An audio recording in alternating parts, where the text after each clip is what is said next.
duhet të vuaj edhe ndoshta të transformohet patjetër në këtë fazë vetëm se ka pasur disa problematika në disa ndërmarrje, siç thot Floriani, apo mund të ketë ndërhyrje edhe për standardizim? Kishte një batut, po është tjetër gjë padyshim që transformimi nuk ka të bëjë më shumë me faktor të brendshëm sa ka të bëjë me faktor të jashtëm. Sepse kjo lloj industria mbi të gjitha varet shumë nga konteksti ndërkombëtar. Patjetër, se porositë vinë. Porositë, kërkesën këto nuk e kanë nga brenda Shqipërisë, ne nuk kemi, ta themi troç. Ne vërtet mund të jemi shkëmbi granitit i pamposhtur si që knonim dikur vetës, po ne jemi një pikë e vogël në këto që anë në madh që është bota dhe këto varen shumë nga kërkesa jashtë. Dhe edhe në Bashkimin Evropian kemi një transformim kërkesës për këtë lloj sektori. Ka rënë kërkesa për ato lloj në produkte që prodhoheshin në Shqipëri ose që përpunoheshin më saktë në Shqipëri dhe është shtuar në produkte tjera.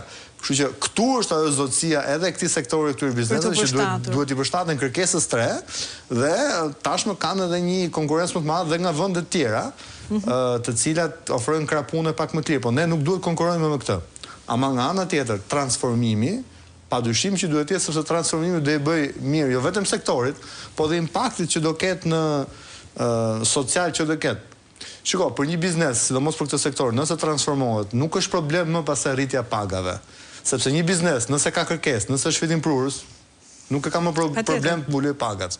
Besoj që po. Apo të punësoj njerëz të ri. Problemi është si të rrisim produktivitetin dhe të bëjmë fitimprurës, pra të rrisim kërkesën për produktet që kanë këto biznese. Ky është thelbi. Është e qartë.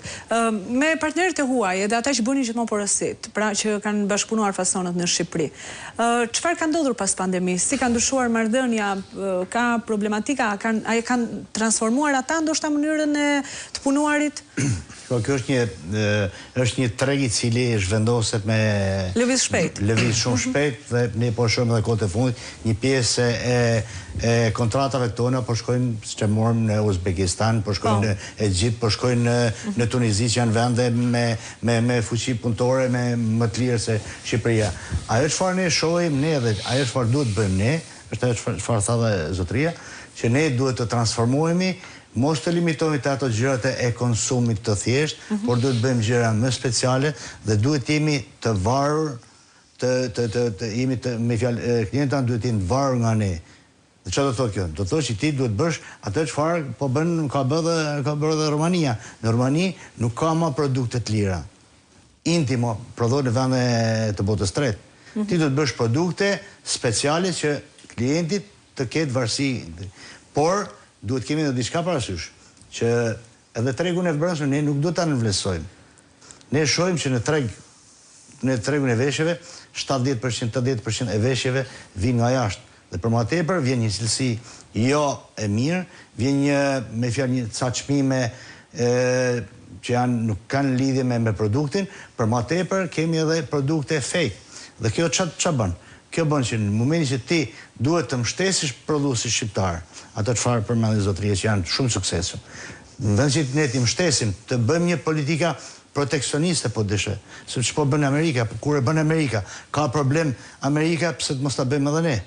Ndërkohë çik problem shkallës, se BE-ja ka një tjetër qasje, ne po duam të shkojmë drejt BE-s, edhe BE-ja është fatkesisht, ca thon fatkesisht, ca thon fatmirësisht, është e kundërt në jo, dakord, po çfarë produktet fake atë mund ta bëj. Jo, produktet padyshim.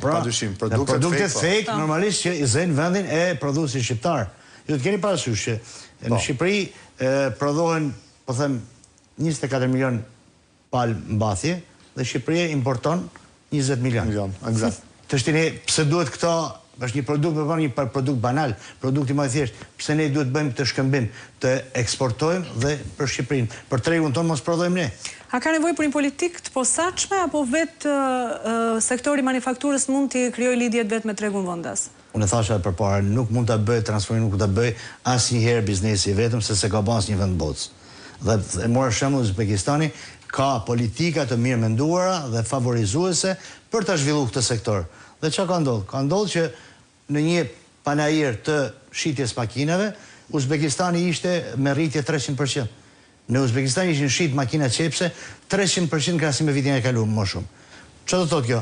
Ka bën një terren të favorshëm për klientët evropian dhe ky treg spostohet. Por ne ajo çfarë është shumë e rëndësishme. Ne nuk duhet këtë know-how, këtë eksperiencë 33-4 vjeçare, ne nuk duhet ta hedhim në kosh. Pse? Sepse ne